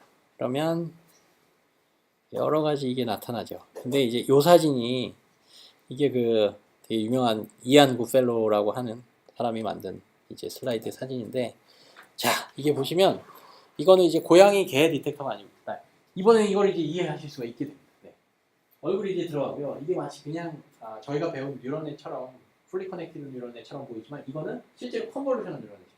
그러니까 첫 번째 픽셀을 다 쪼개서 이렇게 집어넣는 게 아니라 이 이미지를 그냥 넣고 요거 한 장 한 장이 노드 점점점 요거 하나하나가 하나하나의 필터가 됩니다. 그래서 저 필터는 이겁니다. 여기서 요 엣지 디텍터, 이게 저희의 필터입니다. 두 번째는 역시 엣지인데 이런 엣지를 찾아냅니다. 그게 이제 첫 번째 레이어에서 하는 첫 번째 레이어의 필터가 캡처하고 잡아내고자 하는 패턴들이고요. 그럼 여기서의 아웃풋은 역시 이거에 이 각각의 패턴들마다 얼마나 매칭되느냐에 대한 스코어의 이 이미지가 나오고요. 그것들을 두 번째 레이어에서의 컨볼루션은요, 이런 필터가 이렇게 생겼어요. 즉 그러니까 이런 사선들 같은 좀 굉장히 단순한 형태에서 뭔가 이렇게 곡선 아니면 여기 보시면 눈처럼 보이는 이런 것들을 디텍트를 하는 필터가 두 번째에서 학습이 됩니다. 그 다음에 세 번째에서는요, 이게 이제 사람 중에서 이게 철순지, 영인지, 베이비신지, 제인 이런 애들을 각 사람별로 디텍트를 분류를 하는 어떤 CNN 모델인데, 그런 경우 마지막에는 역시 어느 사람인지를 디텍트하는 데 필요한 각각의 사람들의 얼굴을 여기서 이제 예를 들면 뭐 눈, 코, 이거 코처럼 생겼죠. 귀처럼 생겼고 얘네들을 잘 조합을 해서 각 사람들의 얼굴에 서로 다른 패턴들을 만들어요. 혹시 질문 있으신가요?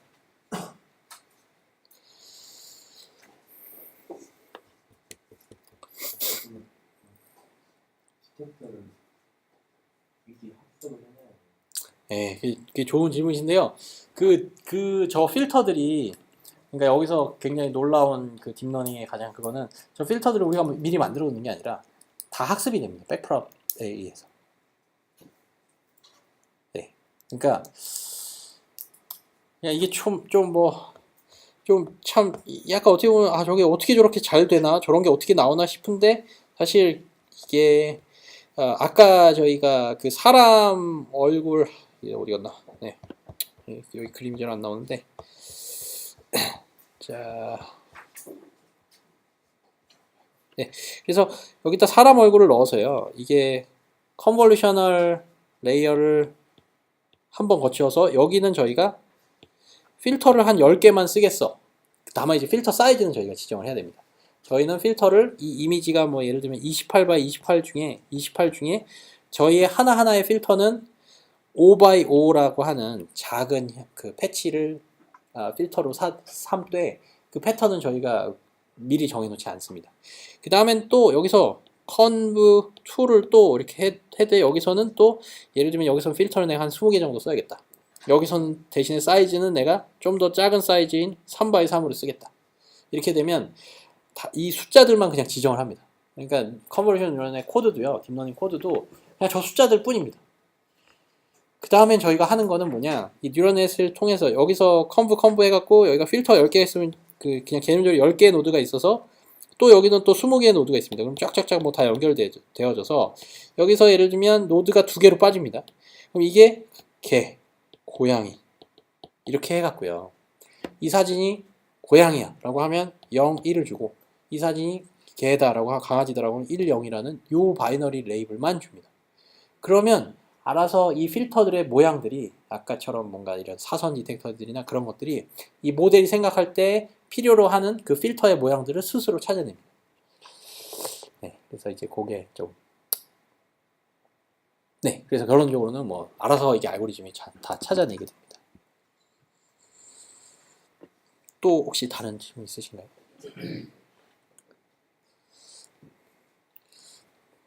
네, 그래서 이제 아까 이제 말씀드린 것처럼 이제 3개의 서로 다른 필터를 썼더니 스코어들이 이렇게 3장이 나온다라는 거. 네. 그 다음에 이제 하나만 좀 더 말씀을 시키면요. 말씀을 드리면 이게 이제 저희가 사진이 이제 3장이 됐습니다. 3장일 때는 컨볼루션을 어떻게 해야 될까요? 아까는 그러니까 처음에는 사진 한 장만 있었죠. 그래서 그 한 장의 사진, 그 한 장의 사진에 대해서는 필터가 역시 필터도 이제 한 장의 작은 사진입니다. 한 장의 작은 사진. 근데 저희의 인풋의 사진이 이번에 3장이 됐습니다.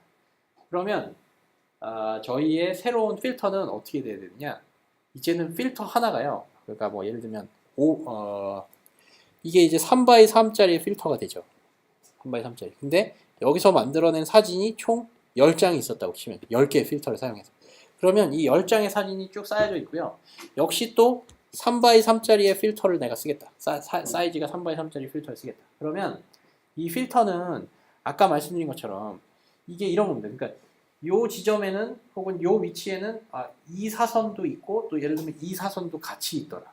그러면 그 사진들, 그러니까 서로 다른 필터들이 찾아낸 정보들을 저희가 따로따로 처리할 게 아니라 이번에는 같이 조합을 해야 되잖아요. 그래서 이제 뭐 풀리 커넥티드 뉴럴에서도 이렇게 노드에서 이렇게 쭉쭉쭉 이렇게 뽑아져 나왔으면 이게 그 다음 노드로 연결되는 이게 다 연결이 이렇게 되잖아요. 그러니까 뭔가 그 전에 찾아 놓은 정보들을 어떻게 조합을 하는 형태로 이게 모델이 동작을 해야 됩니다. 그래서 컨볼루션 필터에서는요, 지금 현재 이걸 이제 뎁스라고 하거나 아니면 채널이라고 표현을 합니다. 깊이 아니면 채널. 그러니까 네, 그래서 10개의 뎁스 혹은 10개의 채널을 갖고 있는 이미지는 예를 들면 이게 28x28이었습니다. 그러면 28x28의 사진이 총 10장이 있는 겁니다. 10장. 이게 생각보다 두꺼운 사진입니다. 그러면 여기다가 예를 들면 3x3짜리의 이제 조그만한 사진을 내가 들이대갖고 쭉 이렇게 스캔을 하겠다. 그러면 여기다가 3x3을 이렇게 해갖고 이렇게 쭉 이동을 할 수가 있겠죠. 근데 이거를 가장 위에 사진에다 할 거냐, 두 번째 사진에다 할 거냐, 이게 좀 그거잖아요. 이게 좀 애매하잖아요. 그래서 이 컨볼루션 뉴런에서는 저희가 이제 약속을 해놓기를 사진도 두께를 저희가 정해놓습니다. 사진의 두께는 인풋 이미지의 두께랑 그냥 똑같도록 정해놓습니다. 그래서 그러니까 저희가 두 번째 레이어에서 두 번째 컨볼루셔널 레이어에서 필터를 저희가 정의를 할 때는 3x3이라는 사이즈를 저희가 정하지만 이거는 저희가 정할 수 있는 겁니다. 3x3이냐 5x5냐 그 필터 사이즈는 정하지만 이 필터의 뎁스는 무조건 인풋 채널과 같은 어떤 같은 개수만큼으로 정해 놓습니다. 그 말은 이거는 뭐냐면 저희 필터가 아까는 3x3이었으면 총 9개의 값을 가지고 있죠. 9개의 1 혹은 마이너스 1을 가지고 있었잖아요. 여기서도 보시면 이게 여기에 총 가지고 있는 이 패턴을 나타내기 위해서 저희가 사용한 어떤 숫자가 9개잖아요. 근데 여기서는 9개가 아니라 9개 곱하기 10, 총 900개의 90개죠. 90개의 이제 숫자를 사용을 해서 그 패턴을 저희가 define을 합니다. 정의를 합니다. 그 다음에 이거의 이제 의미는 뭐냐면 아까 말씀드렸던 것처럼 이제 첫 번째 사진은 뭐 이런 사선이 되고 그 바로 밑에 있는 사진은 이런 사선이 될 건데 이 두 개의 사선이 같이 나타난다. 그러면 한 위치에서 그거 두 개를 같이 이렇게 잡아낼 수 있도록 하는 거예요.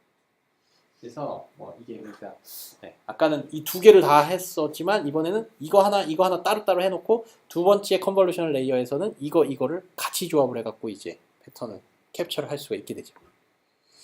그래서 이거는 그냥 뭐 이렇게 안 해도 되는데 이렇게 이 세상의 컨볼루셔널 레이어는 다 이렇게 정의를 해놨습니다. 그래서 뎁스는 저희가 필터를 정의할 때 뎁스는 그 인풋 채널과 개수가 똑같아집니다. 그렇게 정의를 해놓고요. 근데 이게 사진이 여러 장이 있는 게요. 사실 이 예제뿐만 아니라 그냥 저희가 어떤 이미지를 다운받아서 그걸 가지고 뭔가 페이셜 디텍터든 페이셜 레코그니션 얼굴 인식기를 만들겠다라고 할 때 정확하게 이 현상이 처음부터 나타나요. 어디서부터 나타나냐면 저희가 컬러 이미지를 쓰잖아요. 흑백을 쓰지 않고. 컬러 이미지라는 건 애초에 이 세 장의 사진이 있는 겁니다. R, G, B라고 하는 세 장의 사진이 있는 겁니다. 그래서 그런 컬러로 된 사진을 가지고 처음에 이제 컨볼루셔널 뉴럴넷을 처음에 설계를 하셔서 첫 번째 필터 개수의 필터 사이즈를 3x3이고 개수는 뭐 10개만 쓰겠다 라고 하면 내부적으로 그 필터는 이 뎁스가 알아서 인풋 채널 RGB가 인풋이 3채널로 들어왔기 때문에 역시 필터의 뎁스도 3이 되게 됩니다. 그렇게 이제 정의가 되어서 그러니까 결론적으로 필터는 이 뎁스 쪽으로 돌아다니진 않습니다. 뎁스 쪽으로는 꽉 채워져서 뎁스 쪽으로는 옴짝달싹 못하고 이미지가 가지는 XY 축으로만 이렇게 돌아다닐 수 있도록 합니다. 이게 뭐 하여튼 컨볼루셔널 뉴런넷에서 조금 이제 뭐 요게 좀 잘 명확하게 이제 좀 잘 들어와 있지 않으면 이게 약간 좀 명확하지 않게 설명되어 있는 것들이 많아서 저도 좀 개인적으로 처음에 공부할 때는 저거를 깨닫는데 좀 시간이 좀 걸렸어서 말씀을 드렸고요.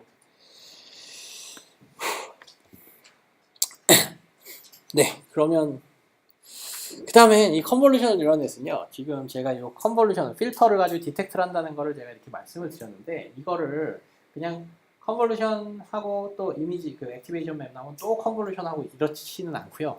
이게 컨볼루셔널 뉴런넷에서는 이 컨볼루션 역할을 하는 어떤 그 변환과 혹은 그 역할을 담당하는 레이어 종류와 두 개의 서로 다른 이제 레이어 종류들이 더 있습니다. 그게 이제 뭐냐 하면 바로 하나는 이제 하나 먼저 좀 설명을 드리면 그게 이 난리니어러티를 추가를 합니다. 그러니까 저희가 뉴런넷 애초에 처음에 이제 설명을 드릴 때 그 뭐 뉴런이 처음에 뭐 인풋을 아무리 세게 받아도 아웃풋은 항상 0에서 1 사이로만 내야 된다 라는 어떤 그런 제약 조건이 있었죠. 그래서 그런 측면에서 이거를 이제 이런 non-linear 펑션을 한번 거치게 됩니다. 그러니까 뭔가 하여튼 선형조합을 통해서 꼼짝꼼짝 해갖고 결과를 냈으면 그거를 어떤 형태의 non-linear 펑션을 통해서 0에서 1로 이렇게 좀 해주는 거죠. 역시 필터도요. 필터도 아까의 그러니까 인풋이 -1이나 1 요 두 개로만 있었을 때는 사실 그거 두 개를 아까처럼 그 뭐 픽셀별로 이렇게 매칭을 시켜갖고 곱해서 다 더한 다음에 평균을 내면 그 값은 아까 그 어떤 굉장히 간단한 예제에서는 -1에서 1 사이거든요. 근데 일반적으로 픽셀 값을 생각해 보시면 픽셀 값은 0에서부터 255고요. 그 다음에 저희 필터도요. 저희 필터도 1이나 0이나 -1 이 세 가지 값으로만 되어 있지는 않습니다. 필터들의 값들도 그냥 자유롭게 실수가 됩니다. 0에서 뭐 -1, -100, 뭐 1000, 뭐 100만, 뭐 이런 식의 필터 값들이 자유롭게 될 수가 있습니다. 그러면 생각해 보시면 매칭을 시켰을 때 매칭을 시킨 그 스코어가 이제는 아까는 가장 잘 매칭이 됐을 때는 1이었고 가장 잘 매칭이 안 됐을 때는 뭐 예를 들면 -1이었는데 이번에는 이 값이 그냥 마이너스 무한대에서 무한대까지의 그냥 자유로운 어떤 그 매칭의 스코어를 만들게 됩니다. 그렇기 때문에 이거를 한번 이렇게 그 뉴럴넷에서 이렇게 non-linear transformation, 즉 이런 굉장히 넓은 범위 있는 값들을 0에서 1 사이의 값으로 탁 이렇게 좀 한번 이렇게 쫙 이렇게 조여주는, 그래서 이제 매칭이 된 스코어가 이제 0에서 1 사이로만 이제 존재할 수 있도록 하는 이런 non-linear transformation을 이제 저희가 적용을 해주게 됩니다. 그래서 이제 컨볼루션을 하게 되면 아까에 나왔던 이런 매핑에다가 네. 이런 액티베이션 맵에다가 결론적으로는 non-linear 펑션 시그모이드를 각각의 값들마다 다 한 번씩 그 함수로 변환을 시켜준다라고 생각하시면 됩니다. 그러면 하나하나의 값이 이제 굉장히 이쁘게 0에서 1 사이로 이제 나오게 됩니다. 그래서 그런 non-linear transformation을 기본적으로 이제 끼고 있는데 그 non-linear transformation이 조금 이게 시그모이드라는 펑션이 좀 문제가 있습니다. 로지스틱 리그레션이나 여기서 혹은 기존의 이제 전통적인 뉴럴넷에서 쓰던 non-linear 펑션으로 쓰기에 이런 시그모이드 트랜스포메이션이 이게 좀 문제가 있습니다. 얘가 문제가 이게 뭐 그레디언트 베니싱이라고 하는 문제가 있습니다. 그레디언트 베니싱. 그래서 하여튼 뭐 이게 좀 문제고, 이게 아까 그 컴퓨테이셔널 그래프에서 나온 그 체인 룰 때문에 이제 생기는 건데요. 그 합성함수 미분 그것 때문에 생기는 건데, 네, 그냥 간단하게만 말씀을 드리면 이게 그러니까 이것도 아까 저희가 배웠던 여기서의 컴퓨테이셔널 그래프 있잖아요. 그 컴퓨테이셔널 그래프에서 그 시그모이드라는 것도 컴퓨테이셔널 그래프에서의 한 노드를 저희가 차지하게 됩니다. 그래서 네, 요런 놈에서 예를 들면 요 한 놈이 시그모이드 역할을 해주는 놈이 하나 이렇게 끼어들어가게 되는 겁니다. 이쪽까지 뭐 컴브가 이렇게 왔다가 또 시그모이드 한 번 더 들어가요. 그러면 이게 합성함수의 미분 때문에 시그모이드 단에서 먼저 미분 값이 생기면 그 값이 이렇게 계속적으로 곱해지는 걸 아까 보셨잖아요. 근데 이 시그모이드는요, 그 미분 값을 항상 뭐로 주냐면 0보다, 그러니까 1보다 작은 값을 줍니다. 미분 값이. 그래서 이 시그모이드 펑션에서의 그 미분의 기울기를 생각해 보시면 여기는 거의 0이죠. 이제 좀 못 그렸습니다. 여기가 가장 기울기가 높을 때고 이게 아마 2분의 1인가 4분의 1인가 아니면 1인가 이 세 개 중에 하나입니다. 네. 1보다 확실히 작습니다. 그 다음에 이 뒤로 갈수록 또 기울기는 거의 0이 되죠. 그렇기 때문에 이 시그모이드를 거쳐서 백프락, 그러니까 이 시그모이드 된 다음에 그 뒤쪽으로 갈 때는 저거에 의한 미분값이 항상 그러니까 0에서 1 사이이기 때문에 그 전에 있었던 그레디언트 값을 얘가 계속적으로 줄여줍니다. 그러니까 1보다 작은 숫자로 곱해주기, 0에서 1 사이의 값으로 곱해주고, 이게 사실 세 레이어만 거친다고 치면 그러니까 이게 컴브를 뭐 한 10개씩 쌓고 이러거든요. 100개씩 쌓습니다. 컴브 레이어. 그러면 100개마다 시그모이드가 똥똥똥 있으면 0에서 1 사이의 값을 100번을 곱해주는 겁니다. 그러면 여기서 그레디언트가 한 10쯤 있었는데 어찌됐건 여기서 1보다 작은 값이 총 뭐 10번, 100번이 곱해지면 이 그레디언트 값이 굉장히 작아지게 됩니다. 이걸 바로 그레디언트 베니싱이라고 부릅니다. 그래서 이 그레디언트 베니싱 때문에 예전에 이제 뉴럴넷을 깊이 이제 쌓을 수가 없었다라고 하는 게 그런 어떤 문제가 그레이디언트 베니싱 때문이야라고 하는 게 바로 딱 이 시그모이드 펑션이 범인입니다. 네, 그래서 그러면 그레이디언트 베니싱을 안 생기도록 하기 위해서는 이제 어떻게 하느냐? 저희가 이런 시그모이드 대신에 저희가 어떤 펑션을 쓰냐면요, 요걸 씁니다. Rectified Linear Unit이라고 하는 렐루라고 일명 부르는 이제 그 non-linear 펑션을 쓰고요. 이거는 굉장히 단순합니다. 굉장히 단순한 게 요 그림이 답니다. 즉, 요겁니다. 요거.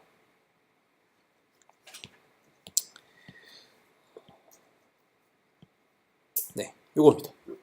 그러니까 0보다 작은 애들은 그냥 0으로 그냥 간단하게 만들어버리고요. 0보다 큰 애들은 그냥 살려서 그냥 내보내줘요. 그러면 이 경우는 아까 그레이디언트는 전 지역에서 다 그러니까 1보다 작은 값이었지만 이 경우는요. 일단 0보다 작으면 그레이디언트가 얼마냐? 0이 됩니다. 그러니까 이 경우는 그레이디언트를 아예 죽여버립니다. 그레이디언트를 뒤쪽으로 흐르지를 못하게 해주고요.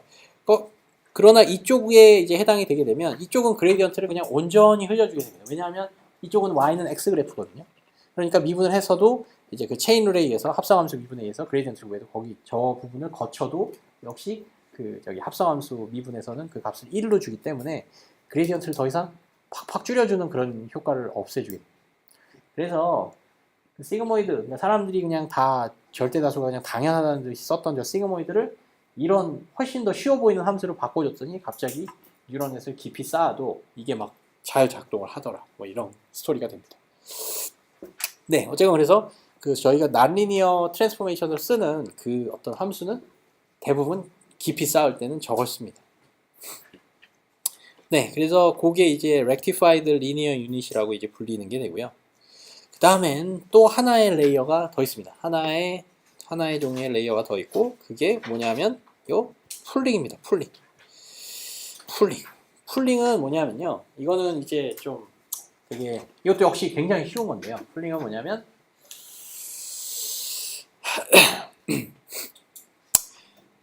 저희가 이런 어떤 그 액티베이션 맵을 저희가 얻었다고 하면요. 이게 하나, 둘, 셋, 넷, 다, 여, 일곱, 7x7짜리의 액티베이션 맵을 이걸 이제 저희가 어떻게 해주냐 하면요. 이미지를 그냥 리사이즈 해준다라고 생각을 하시면 됩니다. 그러니까 저희가 인풋 이미지를 굉장히 큰 이미지를 줬다고 해보시면 640x480에다가 이것들을 뭐 3x3 뭐 엣지 디텍터를 쭉 거쳐갖고 정확하게 이 위치에 뭐 이 사선이 있구나 저 위치에 이 사선이 있구나 이거를 뽑아냈습니다. 그러면 그것들을 어떻게든 저희가 조합을 해갖고 결론적으로는 이게 이 사선이 대충 여기에 정확하게 이 지점에 있든 아니면 뭐 그 옆에 있든 이거는 대충 저희가 정보를 그냥 이렇게 좀 뭔가 이렇게 좀 어프락시밋하게 근사적으로 만들어 주면서 저희가 정보를 보다 더 높은 어떤 뭐라 그래야 될까 더 상위에 혹은 의미 있는 정보를 이렇게 바꿀 수가 있겠죠. 지금 무슨 소리냐 하면요. 저희가 생각할 때도 고양이의 눈이 예를 들면 고양이의 눈이 여기 있었습니다. 고양이 얼굴이 있어서 고양이의 눈이 여기 있었습니다. 그러면 입이 이 픽셀에 정확하게 10픽셀 아래에 있고 정확하게 3픽셀 오른쪽에 입이 있어야 돼. 이렇게 아무도 생각 안 하잖아요. 대충 대충 오른쪽 아래에 입처럼 보이는 게 있으면 되는 거지. 네. 얘네들의 어떤 정확한 위치는 저희가 사실 크게 신경을 안 쓰게 됩니다. 그러면 이런 거를 그러면 어떻게 그러면 뉴런넷에서 표현을 할 거냐가 바로 그냥 이미지를 저희가 리사이즈를 해갖고 더 작은 이미지로 만들어줘요. 더 작은 이미지로. 그러니까 저희가 뭐 이만큼 큰 고해상도 이미지를 그냥 뭐 그거에 반띵 해갖고 하면 이렇게 작은 이미지로 리사이즈가 되죠. 그럼 그때 리사이즈를 어떻게 할까요? 이제 이거를 반으로 줄인다고 하면 요 4개의 픽셀이 한 픽셀이 됩니다. 그죠? 요 한 픽셀을 가장 쉽게는 그냥 이 4개의 픽셀의 값을 그냥 평균을 내는 게 가장 첫 번째 방법입니다. 그래서 이렇게 이미지를 리사이즈하는, 그러니까 이미지를 리사이즈하는 게 이제 그 뉴런넷 세계에서는 그걸 풀링이라고 부르고요. 그 풀링을 리사이즈를 할 때 평균을 내는 방법이 있는데 평균을 내는 방법보다는 어떻게 하느냐 하면 맥스 풀링이라고 하는 방법을 씁니다. 맥스 풀링은 그래서 뭐냐면요. 평균을 내면 예를 들면 여기는 밝은 픽셀이 있고 여기 그 옆에는 좀 어두운 픽셀이 있으면 두 개가 같이 이렇게 좀 이렇게 무마되면서 그냥 이도 저도 아닌 픽셀 값이 나오죠. 근데 이거의 이 액티베이션 맵의 의미를 생각해 보시면 어떤 패턴이 이 위치에 얼만큼 세게 있었는지를 나타내는 스코어라고 이제 말씀을 드렸고, 그렇게 되면 이 4개에서 이제 맥스 값을 뽑아내는, 즉 여기 1이 맥스 값인데 그 1을 뽑아내는 이런 식으로 저희가 리사이즈를 한다면요. 그러니까 4개 픽셀 중에 가장 밝은 픽셀을 그냥 그 밝은 픽셀의 값을 끄집어내 와서 이렇게 리사이즈된 이미지에 해당 픽셀 자리로 저희가 붙이는 겁니다. 그 말은 무슨 소리냐? 이 지역에는 정확하게 이게 이 4개 중에 왼쪽, 오른쪽 아래에 그 가장 하이 액티베이션 된 그 패턴이 정확하게 매칭되는 게 있었지만 리사이즈 할 때는 어쨌건 이 4개 중에 하나라도 액티베이션이 높게 나타났다면 그냥 그 값을 넘겨주자 이거. 네, 그게 바로 아까 여기서 보시던 뭐 고양이의 이 주변에 그냥 고양이의 입이 어딘가에만 있으면 되지. 네, 이게 정확하게 뭐 이쪽에 있어야 되고 이쪽에 있어야 되고 이쪽에 이런 거는 좀 우리가 무시하고 그냥 이렇게 좀 정보를 쫙 압축을 해주자 이런 개념. 그래서 그게 이제 맥스 풀링이라고 하는 개념이 됩니다. 네, 그래서 이렇게 이거를 2분의 1로 줄인다. 그러니까 7x7을 예를 들면 이걸 4x4로 줄일 수가 있는데요. 마지막에는 사실 여기가 하나가 남아서 이렇게 되는데 그거는 그냥 뭐 좀 약간 좀 방식이 좋진 않지만 그냥 마지막은 그냥 더 오갈 데가 없으니까 마지막으로 이렇게 붙이게 됩니다. 네. 이렇게 되면 이렇게 쭉쭉쭉 해갖고 결국은 맥스 풀링에서 이미지를 마치 리사이즈를 한 게 되고요. 의미상으로 보면 이미지 사이즈는 축소하되 우리가 어느 부분에서 어떤 패턴이 좀 높게 나타났는지에 대한 정보는 우리가 그냥 그대로 다음 레이어로 전달해 주자라고 하는 게 이 맥스 풀링의 아이디어입니다. 네, 그러면 거의 이제 뉴럴넷에서 이제 거의 다 배우시는 게 되는데 레이어들이 이렇게 쭉 쌓여갑니다. 그러니까 컨볼루션, 그 다음에 아까 말씀드린 것처럼 난리니어 유닛 한번 거치죠. 컨볼루션까지는 이제 리니어 트랜스포메이션, 필터를 가지고 쭉 매칭만 시키고 그게 아까 말씀드린 것처럼 스코어가 마이너스 1에서 2번에까지 여러 가지 값을 나타낼 수 있던 거를 0 부분 잘라내고 이제 난리니어 그 다음에 또 풀링을 해갖고 한번 이렇게 의미를 줄여줍니다. 그렇게 해서 컨브, 렐루, 풀링.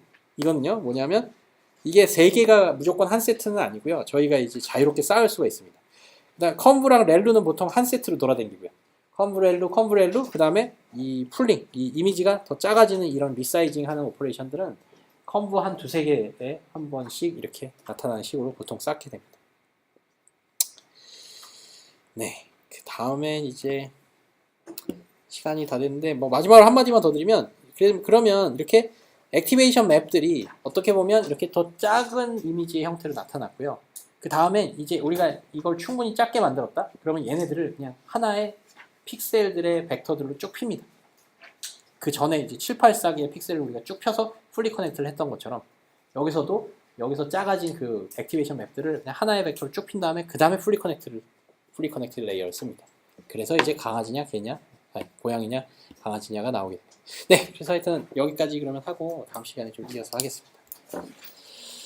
수고하셨습니다. 네.